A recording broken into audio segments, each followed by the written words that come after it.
শুধু কি এইসব শাকসবজি কিনবে? তেল নুন মশলাও তো কিনতে হবে নাকি? সেসব ঠিক সময়ে ঠিক জায়গায় পৌঁছে যাবে। ফর্দ ধরে মুদিকে সব বলা আছে। দাদু বেশ গুছিয়েই যা করার করছে। মহারাজ যখন দায়িত্ব দিয়েছেন তখন সেটা ভালোভাবেই পালন করতে হবে, বুঝলি? আয় আয় দেখি আরেকবার ফর্দটা মিলিয়ে দেখে নি কিছু বাকি থেকে গেল কিনা। চল খোটা, আমরাও ওদের পিছু পিছু যাই। চল, আমাদের তো তেমনই নির্দেশ দিয়েছেন মন্ত্রী মশাই। তারপর সব খবর জড়ো করে ঠিক জায়গায় জানাই। ওখানেই শেষ নয়, এরপর আছে হাত সাফাই।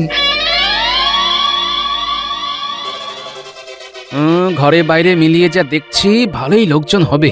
মহারাজ তো দলবল নিয়ে হাজির হবে। উফ, সবকিছু করতে গিয়ে তো দেখছি কাঁচা খুলে একেবারে হাতে চলে আসছে। কলাটা গাছ পাকা নাকি কিলিয়ে পাকা সেটা যে জানা চাই। আমার তো মনে হয় মন্ত্রী মশাইয়ের কিল ঘুষি চড় কোনোটাতেই আপত্তি নেই। দেখেছেন মহারাজ, দেখেছেন সবাইকে দলে টেনে গোপাল কেমন আমার কারবারে আলকাতরা লাগাচ্ছে। না না গোপাল, তোমারও কিন্তু মন্ত্রীকে নিয়ে এরকম টানা হ্যাচড়া করা ঠিক হচ্ছে না। জানি তো মহারাজ, টানা হ্যাচড়া করলে মন্ত্রী মশাই যে মুশকিলে পড়ে যাবেন, ওই তো চেহারা। না না, এবার তাহলে আমাকে বলতেই হয়। না মানে দুধ ঘি মাছ মাংস কোনোটাই তো মন্ত্রী মশাইয়ের গায়ে লাগে না। সত্যি মন্ত্রী মশাই, দিন দিন আপনার এই কি চেহারা হচ্ছে? মানে যা খাচ্ছেন সবকিছুই কি বের করে দিচ্ছেন নাকি? এ আবার কেমন কথা? লাগছে না বললেই হলো, যেভাবেই হোক লাগাতে হবে। লাগবে কি করে মহারাজ? উঠতে বসতে তো গোপাল আমাকে খোঁটা দিচ্ছে। এক খোঁটাও মোটা হওয়ার উপায় আছে? এটাও ঠিক কথা। গোপাল যদি বেঢপ মোটা হয় তাহলে কি মন্ত্রী মশাইকেও মোটা হতে হবে? না না না না না, এমন তো কোনো বিধান নেই। বেশ, মন্ত্রী মশাইয়ের যদি আপত্তি থাকে তাহলে আমি না হয় শুধু বসে বসেই খোঁটা দেব, উঠে কখনো নয়। মানে একেবারে নইব নইব চ। ওটা কি তোমায় দিতেই হবে? কোথায় মন্ত্রীকে ভালো মন্দ খাইয়ে একটু হোদল কুতকুত বানাবে, তা নয় আবার খোঁটা দেওয়ার কথাও ভাবছো। তাহলেও কি ওই মন্ত্রীমশাইয়ের চেহারার কোনো উন্নতি হবে বলে মনে করছেন মহারাজ? আমার তো মনে হয় না। আসলে গোড়া থেকেই যে ওনার গড়নটাই এই রকম। সোজা কথাই বলুন না, উনি সেই শুকিয়ে আমসত্ত্বই হয়ে থাকবেন। বলতে নেই, তবু বলি মন্ত্রী মশাই তো ভালো মন্দ কম খান না, তবু ওনার গতরে কিছু লাগতেই চায় না। আমার শরীর গতিকের কথা না ভেবে তোমরা সবাই বরং নিজের গায়ে গতরের কিছু বাড়াতে পারো কিনা সেটা চেষ্টা করে দেখো। সে কথা বললে তো হবে না। মন্ত্রী হলো এই রাজ্যের প্রধান মুখ, তাই তাকে তো গোলগাল হতেই হবে, আর তাকে ভুলিয়ে ফেলার দায়িত্ব নেবে গোপাল। বাহ, চমৎকার! না এবার বোঝোর ঠেলা। আমাকে নিয়ে হ্যাটা করার ফল কেমন একেবারে হাতে নাতে পেলে গোপাল? দায়িত্ব নিতে আপত্তি নেই, তবে বলছিলাম কি মহারাজ, এই মন্ত্রীমশাই তো দুধ মেরে ক্ষীর, তাই 7 দিন পরেও দেখবেন উনি যেমন ছিলেন তেমনই আছেন, কোনো ক্ষতি বৃদ্ধি নেই। ও মা, মন্ত্রী মশাইকে নিয়ে আর যে পারি না। উনি নাকি ক্ষীর, তবে কি আমরা ছানার গজা? সে যাই হোক, এরপর থেকে মন্ত্রী যাতে আরো বেশি বেশি করে খায় সেটাই ভাবতে হবে আমাদের। আর এমন কিছু করতে হবে যাতে করে মন্ত্রী মশাইয়ের চেহারায় মানে জেল্লা ফেরে।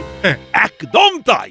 আর এই ভাবনা চিন্তার কাজটা করবে গোপাল। কি করবে তো? ধরা থেকে করা সবেতেই তো আমি আছি মহারাজ। আপনি যখন দায়িত্ব দিয়েছেন তখন কিছু না কিছু একটা ব্যবস্থা তো করতেই হবে।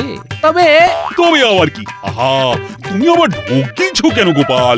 না মানে মন্ত্রী মশাইয়ের জন্য ভালো মন্দ খাবার বাঁচতে গেলে যে একটু খরচার ব্যাপার আছে, তাই আর কি। না না না না না, খরচের কথা তোমায় ভাবতে হবে না, সে যার আগে আমি দেব। না না, দেব নয়, এক্ষুনি দিচ্ছি।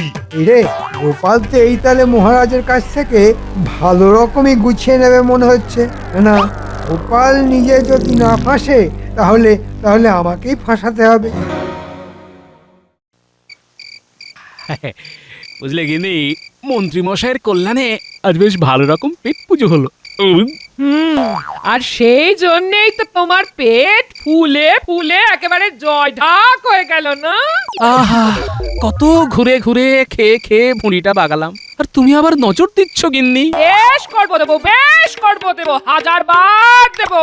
বলি ভালো মন্দ যখন খাচ্ছিলে তখন আমার জন্য তোমার মনটা একটু কাঁদলো না? এখন আমার বাড়িতে এসে শুনিয়ে ঢেকুর তোলা হচ্ছে। ঢ্যাক ঢ্যাক। আরে শুধু ঢেকুন নয়, এই দেখো টুকটুক করে দু চারটে বাঁচিয়েও এনেছি। মা, তার মানে তুমি সত্যি আমার জন্য খুঁজে খুঁজে মিষ্টি নোনতা এসব এনেছো বুঝি? হ্যাঁ হ্যাঁ, সত্যি? আমি কি আর যেমন তেমন স্বামী তোমার? অন্য কেউ হলে ভুঁড়িতে হাওয়া লাগিয়ে কাঁচকড়া দেখিয়ে শুয়ে পড়তো। তা হ্যাঁ গো, বলছি এই মন্ত্রী মশাইয়ের নাম করে কি এত এত মিষ্টি পাওয়া গেল? তা একরকম তাই বলতে পারো। আমি পেটে খেলাম, এরপরেই তো মন্ত্রী মশাইয়ের সহ্য হবে কিনা বলতে পারবো। ও, তার মানে তুমি এখন খেয়ে খেয়ে দেখছো বলো? এরপরে মন্ত্রী মশাইকে খাওয়াবে? না না, আমি কেন খাওয়াতে যাব? তাতে যে নিজের ট্যাকের করেই খসে যাবে গিন্নি। সেটা আবার হয় নাকি? ঢের ঢের কিপটে দেখেছি, কিন্তু তোমার মতো কিপটে আর দুটো দেখিনি। হ্যাঁ, গ্যাটের করি খসার ভয়ে ওই দেখো কিপটে বুড়ো কেমন সিটিয়ে যাচ্ছে দেখো। বলি মন্ত্রী মশাইকে না হয় একটু খাওয়ালেই তাতে হয়েছেটা কি? না না, আমি বেশ বুঝতে পারছি তোমার বুদ্ধিতে চললে দুদিনেই কারবারে কয়লা হয়ে যাবে। এই শোনো, বলি তোমার ওই ঘুঁটে কয়লা আমার মাথায় ঢুকবে না। হ্যাঁ, এই বলি আমার নজর তো এই মিষ্টিগুলোর দিকে।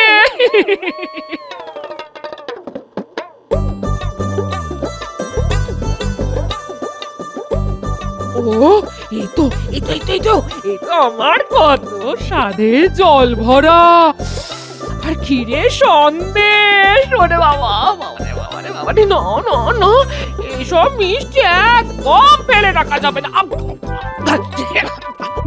আস্তে আস্তে গিন্নি, আস্তে। এই একবারে খেলে যে গলায় বিষম লেগে যাবে। আরে আস্তে খাও, আস্তে। ওহো, এবারে একবারে নির্ঘাত একটা কেলেঙ্কারি হবে।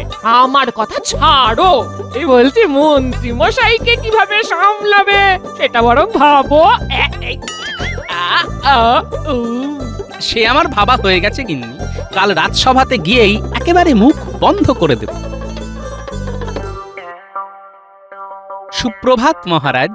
আরে আরে, ব্যাপার কি? সকাল সকাল একেবারে এক মুখ হাসি নিয়ে হাজির। শুধু হাসি নয় মহারাজ, সঙ্গে এটাও আছে। তাই তো, ওটাও আর কি?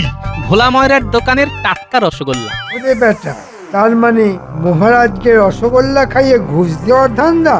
কিন্তু এই শর্মা থাকতে তো সেটা হবে না। ওরে বাবা, সে কি? সকাল সকাল রসগোল্লা, মানে একেবারে মিষ্টি মুখ। তবে মাফ করবেন মহারাজ, এটা আমি মন্ত্রী মশাইয়ের জন্যই এনেছি। না মানে কাল ভালো মতো পরীক্ষা নিরীক্ষা করে আমি এটা বুঝলাম যে একমাত্র এই রসগোল্লা খেলেই কেল্লা ফতে হবে। ওমা, রসে ভরা গোল্লা খেলেই হবে এনে মন্ত্রী মশাই একেবারে ফোলা। গোপাল তো দেখছি ওই মন্ত্রী মশাইয়ের স্বাস্থ্য ফেরানোর মোক্ষম দাওয়াই এনেছে। আমাদের কাজ হলো ভালো মন্দ খাইয়ে প্রথমে মন্ত্রীর মুখ ঠিক করা, সে রসগোল্লা হোক বা জল ভরা। বেশ, গোপাল যখন বলছে তখন না হয়। না না, একদম নয় মহারাজ। গোপাল ভেবেছে মিষ্টি খাইয়েই আপনাকে গলিয়ে ফেলবে। একদম ওর ফাঁদে পা দেবেন না মহারাজ। এই মরেছে, মিষ্টির মধ্যে আবার ফাঁদ ভরে এনেছে গোপাল। মিষ্টি মুখ করলে শত্রুও বন্ধু হয়ে যায়। গোপাল বোধহয় সেই উপায়টাই খাটিয়েছে মহারাজ। তাই নাকি? এবার তাহলে একটা বনভোজনের আয়োজন করা যাক, যার হিরে থেকে জিরে সব জোগাড় করার দায়িত্ব থাকবে গোপালের উপর। আর শুধু মন্ত্রী নয়, রাজসভার সবার মুখ ছাড়ানোর দায়িত্ব এবার গোপালই নেবে। আর সেটা কি হবে? ওই গোপালের বাড়ির পাশের বাগানে? না মানে সবই যখন ওকেই করতে হবে, তখন আর বেশি ছোটাছুটি করে কি হবে? তম প্রস্তাব, বেশ, তবে তাই হবে। বাহ, বেশ মজা তো। সবাইকে ছেড়ে মহারাজ একেবারে আমার ঘাড়ে বন্দুক চাপিয়ে দিলেন। এবার টের পেলে তো গোপাল? হ্যাঁ হ্যাঁ,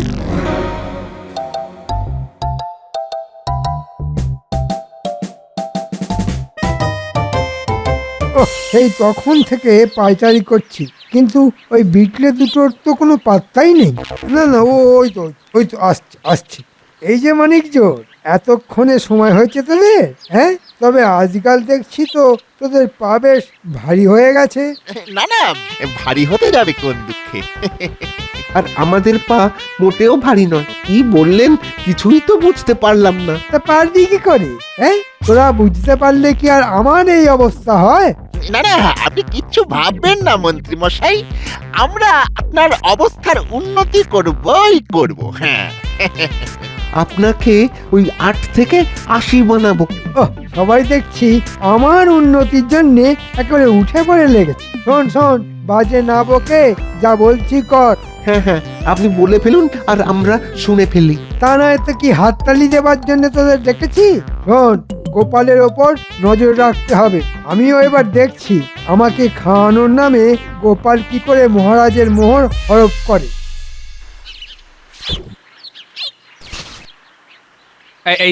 এই তো থলে বস্তা দড়ি সব নেওয়া হয়ে গেছে। ব্যাস ব্যাস এবার বেরিয়ে পড়লেই হবে। এই যে আমরা এসে গেছি, কিন্তু কি দাদু, তুমি সকাল সকাল আবার কোথায় বেরোনোর তোড়জোড় করছো বলো তো? অত জেনে তোর কি কাজ? দাদুর কি আর একটা কাজ? কত কাজে কত দিকে ঘুরতে হয় জানিস? তবে সে যে কাজে হোক, দাদু কি আর একা একা ঘুরবে? কাজে হোক বা অকাজে, আমরা দাদুর সঙ্গে আছি। সে তো আছিসই, কিন্তু এখন যে কাজটা আমি করতে যাচ্ছি সেটা কি তোরা করতে পারবি? কি আমার কাজ গো গোপাল দাদু? তুমি থাকলে আমরা করতে পারবো না এমন কাজ আছে নাকি? কাজের অত সাত পাঁচ তুই জানিস নাকি? আমার ভাব করছিস যেন যে কোনো কাজই একেবারে তুড়ি মেরে করে ফেলতে পারবি। পারি তো, দাদু থাকলে আমরা সব পারি। হ্যাঁ, তুমি বলো তো দাদু, কাজটা কি? মানে কোন কাজ করতে তুমি একেবারে আটঘাট বেঁধে নেমে পড়লে? আমি এখন হেঁটে হেঁটে হাঁটে যাব, তারপর বেছে বেছে একবারে ফর্দ মিলিয়ে এটা থেকে সেটা কিনে মন্ত্রীমশাইয়ের মুখে স্বাদ ফেরানোর ব্যবস্থা করব। ও মা, তুমি এত পরিশ্রম করবে, তাও আবার মন্ত্রী মশাইয়ের মুখে স্বাদ ফেরানোর জন্য? তুমি করলে আমিও করব। আমি নয়, বল আমরা করব। চলো দাদু, আমরাও তোমার সঙ্গে হাত লাগাই। হ্যাঁ হ্যাঁ, আমরাও যাব তোমার সঙ্গে। আমরা হাত লাগালে তোমার কেনাকাটা একেবারে ঝটপট হয়ে যাবে। বেশ, তোরা যখন এত করে বলছিস তাহলে চল সবাই মিলিয়ে একেবারে ঝাঁপিয়ে পড়ি।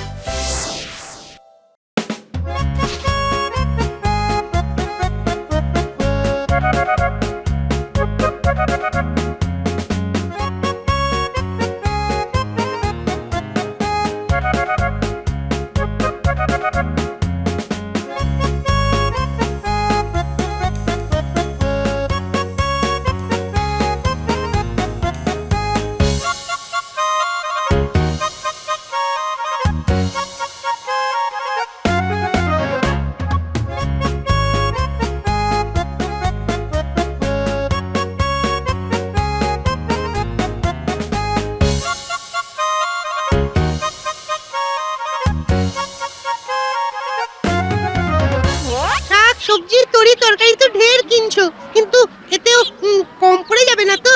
গোপাল দাদু কি তোর বুদ্ধি ধার করে বাজার করছে নাকি? ঠিক বলেছিস, দাদু তো যেটা যতটা লাগবে ততটাই কিনছে। চিন্তা করিস না ন্যাপলা, পাচক ঠাকুরের সঙ্গে কথা বলেই যেটা যতটা লাগবে ততটাই কিনছি। কিন্তু শুধু কি এইসব শাক সবজি কিনবে? তেল নুন মশলাও তো কিনতে হবে নাকি? সেসব ঠিক সময়ে ঠিক জায়গায় পৌঁছে যাবে। ফর্দ ধরে মুদিকে সব বলা আছে। দাদু বেশ গুছিয়েই যা করার করছে। মহারাজ যখন দায়িত্ব দিয়েছেন তখন সেটা ভালোভাবেই পালন করতে হবে, বুঝলি? আয় আয় দেখি আরেকবার ফর্দটা মিলিয়ে দেখে নি কিছু বাকি থেকে গেল কিনা। চল খটা, আমরাও ওদের পিছু পিছু যাই। চল, আমাদের তো তেমনই নির্দেশ দিয়েছেন মন্ত্রী মশাই। তারপর সব খবর জড়ো করে ঠিক জায়গায় জানাই। ওখানেই শেষ নয়, এরপর আছে হাত সাফাই।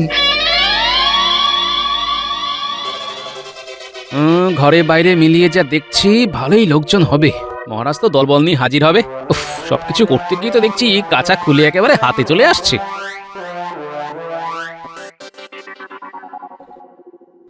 ও দাদু, তুমি তো দেখছি একেবারে মাথায় হাত দিয়ে ভাবতে বসলে। আমরা যখন আছি তখন কিচ্ছু ভেবো না, আমরা ঠিক সব সামলে দেবো। না না, হিসেব করে দেখছি সকলকে খাওয়াতে গেলে এদিকে অনেক টাকার খরচ। ও, সেই জন্য তুমি এত ভাবছো? হ্যাঁ, তাই তো ভাবছি এমন কোনো উপায় বার করব যাতে ওই সাপও মরে আর লাঠিও না ভাঙে। কি উপায় কি উপায়? একটা উপায় মাথায় এসেছে। এই যে বলি, বসে বসে কাল কাটাবে নাকি বনভোজনের জোগাড় যন্ত্র করবে? না না, করবো বই কি, জোগাড় যন্ত্র তো করতেই হবে। কাঁচামাল তো যা কেনার কিনেই ফেলেছি, এবার পাকা মালও না মানে হাড়ি করাও এনে ফেল। তাহলে যাও, বলি আগে সব জোগাড় করে আনো দেখি, তারপর না হয় বসে বসে হাঁপাবে। ঘরে বাইরে কোথাও যে শান্তি নেই দেখছি, কি জ্বালাতনে যে পড়া গেল। নাও এবার ঠেলা সামলাও। এ কি, আজও তো দেখছি গোপালের কোনো পাত্তা নেই। গোপালকে কি অত বোকা ভেবেছেন? হ্যাঁ, ও এখন কদিন আর এই পথই মারাবে না। সে কি গোপাল কি পালিয়ে গেল নাকি? উমা, গোপাল হাওয়া। না না না, গোপাল ঠিক আসবে। আপনি সেই আশাতেই থাকুন মহারাজ। গোপাল আসছে। ওই বনভোজন করার নাম শুনেই গোপাল দেখুন যে কোথায় চম্পট দিয়েছে। তা বলে গোপাল পালিয়ে যাবে? এ আর এমন কি অসম্ভব কাজ? কপটের ছলের অভাব হয় না। হ্যাঁ হ্যাঁ, গোপালের পক্ষে সবই সম্ভব। তবে আপনাদের না খাইয়ে আমি কোথাও পালাবো না। আরে আরে আরে আরে, এই তো গোপাল এসে গেছে। গোপাল কি ডুমুরের ফুল হয়ে গেল নাকি ভাই? কদিন ধরে দেখা নেই। এই ব্যাপারটা কি বলো তো গোপাল? না না, তেমন কিছুই নয়।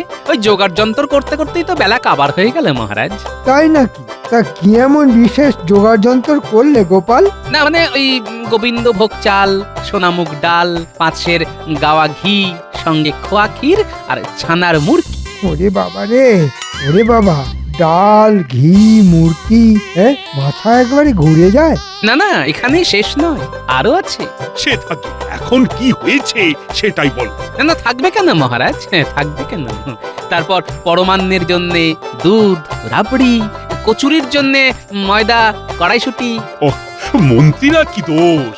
আমারই তো মাথাটা কেমন ভোঁ ভোঁ করছে।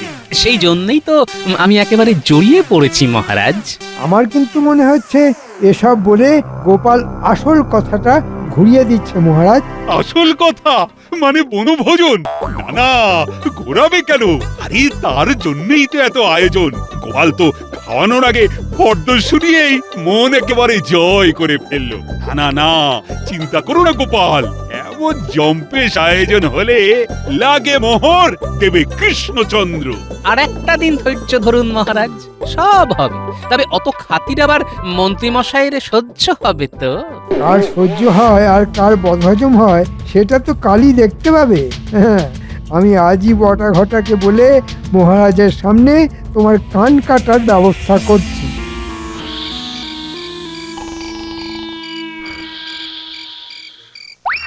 না, সবাই দেখছি আরামসে ঘুমোচ্ছে। এই সুযোগ, এই ফাঁকে টুক করে ঢুকে পড়ি। হ্যাঁ,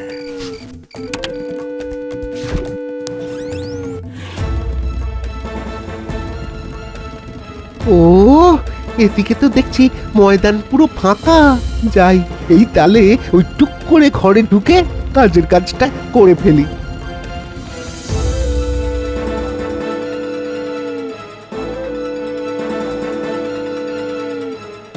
বাহ, বেশ নিশ্চিন্তে আছে দেখছি। দরজাটাও দেখছি একটু চাপ দিতেই খুলে গেল। মালপত্র সব যা সরানোর সরিয়ে ফেলেছি। এখন এখান থেকে শুরু করে গলে পড়ি। এবার ওই মন্ত্রী মশাইয়ের ঘরে সব মাল জড়ো করে ফেললেই কাজ হাসিল হয়ে যাবে। যা, পরিকল্পনাটা তাহলে কাজে লেগেছে। এবার অনুষ্ঠানের বাকি অংশ ঠিক সময়ে ঠিক জায়গায়।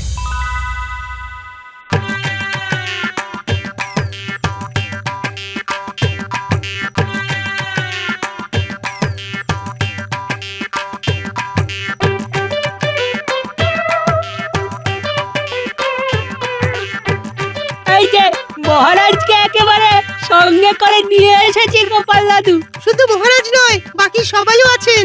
কিন্তু বনভোজন তো তোমার বাগানে হওয়ার কথা ছিল গোপাল, তা আমাদের এখানে কেন ডেকে আনলি? আর এই তো মন্ত্রীর বাড়ি। গোপাল কি তবে নিজের দায়িত্ব মন্ত্রীমশাইয়ের ঘাড়ে চাপিয়ে দিচ্ছে? চাপাচাপির কি আছে? আসুন মহারাজ, আসুন আসুন। এক্ষুনি দুধ আর পানি আলাদা আলাদা হয়ে যাবে। ওহ গোপাল, তুমি যে কখন কি বলো আমি তো মাথা মুন্ডু কিছুই বুঝতে পারি না। বেশ, তাহলে আরেকটু অপেক্ষা করুন, সব বুঝে যাবেন। ওরে আমার বাচ্চা বাহিনী, তোরা তাহলে লেগে পড় কাজে।